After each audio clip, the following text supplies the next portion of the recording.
Assalamualaikum warahmatullahi wabarakatuh. Para ikhwan wal akhwat, solihin solihah dimanapun Anda berada.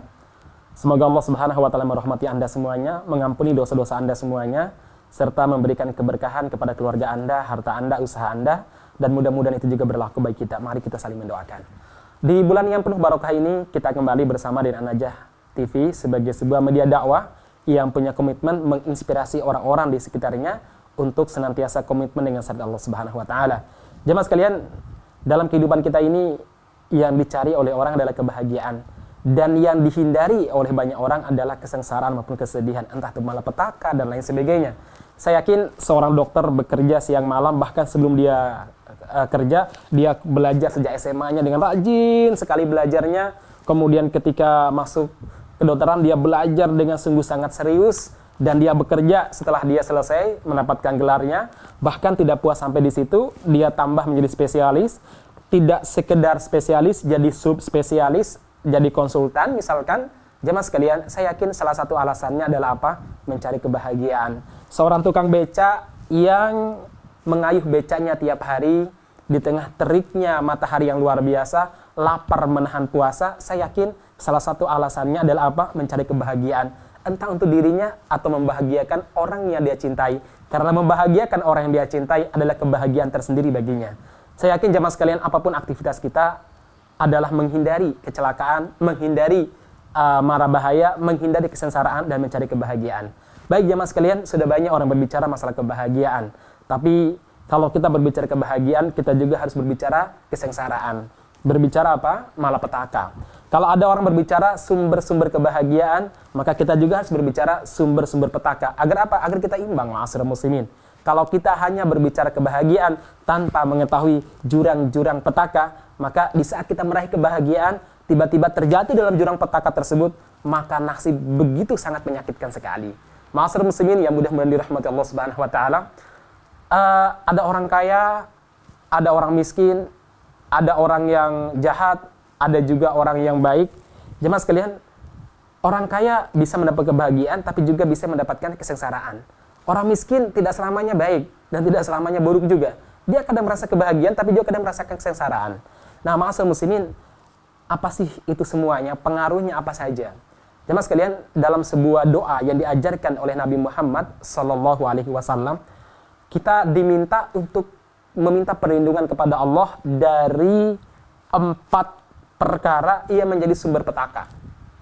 Apa doanya? Di antara doanya, dan saya yakin Anda semuanya hafal, karena sejak TPA atau ketika di pondok atau saat pengajian, kita sering mendengarkan doa ini. Allahumma inni a'udzubika min ilmin la yanfa' wa min qalbin la yakhsha' wa min nafsin la tashba' wa min da'watin la yustajabu laha. Ini pernah kita tulis dalam kajian kita di Oase Imani pada majalah An-Najah beberapa edisi yang lalu, dan saya sendiri yang menulisnya. Allahumma inni a'udzubika min ilmi la yanfa'. Ya Allah, aku berlindung kepadamu dari ilmu yang tidak bermanfaat. Yang pertama jemaah sekalian, sumber petaka dan kecelakaan adalah apa? Ilmu yang tidak bermanfaat. Anda bayangkan ada orang yang kerja, ada orang yang belajar dari pagi sampai siang, sampai malam bertahun-tahun. SD 6 tahun ditambah TK 2 tahun sudah berapa sudah? Ya, 8 tahun ditambah SMP 3 tahun sudah berapa sudah? 11. SMA, kuliah, nggak cukup. Sekian puluh tahun dia habiskan untuk belajar. Kalau ilmunya tidak bermanfaat bagi dia di akhirat nanti, maka itu merupakan sebuah kecelakaan. Itu merupakan sebuah kerugian yang luar biasa, ma'asyiral muslimin. Maka saudara-saudara sekalian, agar ilmu kita bermanfaat, mari kita mencarinya karena Allah dan mempergunakannya di jalan Allah Subhanahu wa Ta'ala.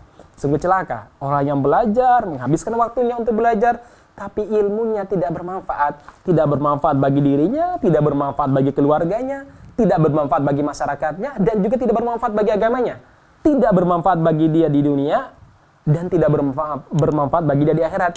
Kalau bermanfaat bagi dia di dunia dan tidak bermanfaat di akhirat, itu juga sama, ilmu tidak bermanfaat, ma'asyiral muslimin. Makanya pastikan ketika Anda belajar, ketika Anda dalam proses belajar, atau ketika Anda ngaji, pastikan ilmu tersebut bermanfaat bagi Anda, bermanfaat bagi orang-orang di sekitar Anda. Pertanyaannya, ciri ilmu yang bermanfaat itu apa? Para ulama mengatakan ciri ilmu yang bermanfaat adalah melahirkan rasa takut kepada Allah Subhanahu wa taala. Sebagaimana firman Allah Subhanahu wa taala, "Innama yakhsyallaha min ibadihi al-ulama." Sesungguhnya orang yang takut kepada Allah Subhanahu wa taala adalah para ulama. Kenapa? Mereka punya ilmu, jemaah sekalian. Kalau ada ilmu, kita belajar, mengkaji, tidak menambah ketakutan kita kepada Allah, justru berani menentang Allah, melanggar syariatnya, menentang syariat Rasulnya, bahkan merasa dia punya kekuatan tanpa campuran Allah Subhanahu wa taala. Jemaah sekalian, itu sungguh ilmu yang tidak bermanfaat, yang mengakibatkan kecelakaan bagi pemiliknya. Yang kedua, jemaah sekalian, wa min qalbin la yakhsha, dari hati yang tidak bisa fokus, hati yang tidak bisa khusyuk. Dia sholat tidak bisa khusyuk, dia kerja juga nggak bisa fokus. Ini susah, jemaah sekalian. Orang yang punya aktivitas tapi hatinya tidak bisa fokus dan tidak bisa menyatu dengan dirinya, itu orang yang sengsaranya luar biasa. Dia akan terpaksa melakukan berbagai macam aktivitas. Masa muslimin yang mudah-mudahan dirahmati Allah Subhanahu wa taala. Ini yang kedua. Yang ketiga adalah apa? Wa min nafsin la tashba, dari nafsu yang tidak pernah kenyang, tidak pernah puas. Ada nggak? Ada banyak. Ada orang dikasih rumah masih kurang. Akhirnya apa? Dia mencuri, melakukan berbagai macam kejahatan untuk mendapatkan yang lainnya. Mendapatkan mobil, dikasih mobil masih kurang, pingin mobil ini dan sebagainya. Coba kita lihat, rata-rata para penjahat dari kalangan pejabat atau orang-orang yang berduit, berada, itu bukan karena mereka kekurangan, tapi karena apa? Min nafsin la tashba, nafsunya atau jiwanya tidak pernah kenyang, tidak pernah puas, selalu saja kurang, selalu saja kurang. Masyarakat muslimin yang mudah-mudahan dirahmati Subhanahu wa taala, sampai mulutnya disumbat dengan tanah di kuburan baru dia puas. Ini berbahaya, saudara sekalian. Dan ini tidak berlaku pada orang-orang yang nggak pernah belajar saja, enggak. Justru juga berlaku bagi orang-orang yang pernah belajar. Dia sudah dapatkan harta, dia ingin dapat harta berikutnya, akhirnya lupa kewajiban-kewajiban yang lainnya. Dia selalu menghabiskan waktunya dalam perkara-perkara yang sebenarnya sangat jauh dari tuntunan Allah dan Rasulnya. Kenapa? Karena demi mencapai kepuasan syahwatnya atau kepuasan nafsunya. Maka jamaah sekalian, kita lihat para pencuri itu dihukum, bahkan dibunuh. Demikian juga para pezina, mereka dirajam atau mereka dipenjara. Kenapa? Karena nafsu nggak pernah puas. Jiwanya nggak pernah terpuaskan, ma'asyiral muslimin. Kemudian yang keempat, wa min da'watin la yustajabu laha, yaitu doa yang nggak pernah bisa dikabulkan. Ini juga sangat celaka. Setiap kali dia berdoa, bahkan dia habiskan uangnya untuk umrah, dia pergi ke multazam atau di depan Hajar Aswad ataupun di Raudhah, dia berdoa menangis di hadapan Allah Subhanahu wa taala.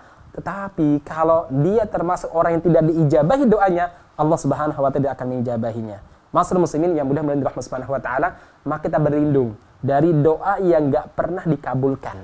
Masyaallah muslimin, salah satu penyebab doa tersebut tidak dikabulkan adalah apa? Salah satunya karena kita melakukan kemaksiatan, dan kemaksiatan penghalang doa-doa kita. Yang kedua, karena ada makanan haram atau minuman haram yang masuk ke dalam perut kita. Itu diantara perkara yang paling tebal, dinding tebal yang menghalangi doa kita dari dikabulkan oleh Allah Subhanahu wa taala. Masyaallah muslimin yang mudah-mudahan dirahmati Allah Subhanahu wa taala. Oleh karena itu jemaah sekalian, kita harus betul-betul serius dalam masalah ini. Ya, bagaimana ilmu kita biar bermanfaat, kemudian doa kita didengar, kemudian jiwa kita ini selalu puas dengan apa yang Allah Subhanahu wa taala karuniakan kepada kita. Kemudian jemaah sekalian, ya kita juga senantiasa berdoa kepada Allah Subhanahu wa taala dari hal-hal yang tidak bermanfaat bagi kita semuanya. Saya kira demikian apa yang saya sampaikan, mudah-mudahan bermanfaat dan mudah-mudahan menjadi tadkirah bagi saya dan antum semuanya. Ingat, doa ini kita baca sebaiknya saat kita sujud, baik sholat tarawih ataupun qiyamul lail, disunahkan untuk memperbanyak doa ini ataupun sholat-sholat lainnya. Yang penting ketika sujud, doa semisal seperti ini kita banyak untuk menyebutkan Allahumma inni a'udzubika min ilmin la yanfa, wa min qalbin la yakhsha, wa min nafsin la tashba, wa min da'watin la tusma. Saya demikian, mudah-mudahan bermanfaat. Assalamualaikum warahmatullahi wabarakatuh.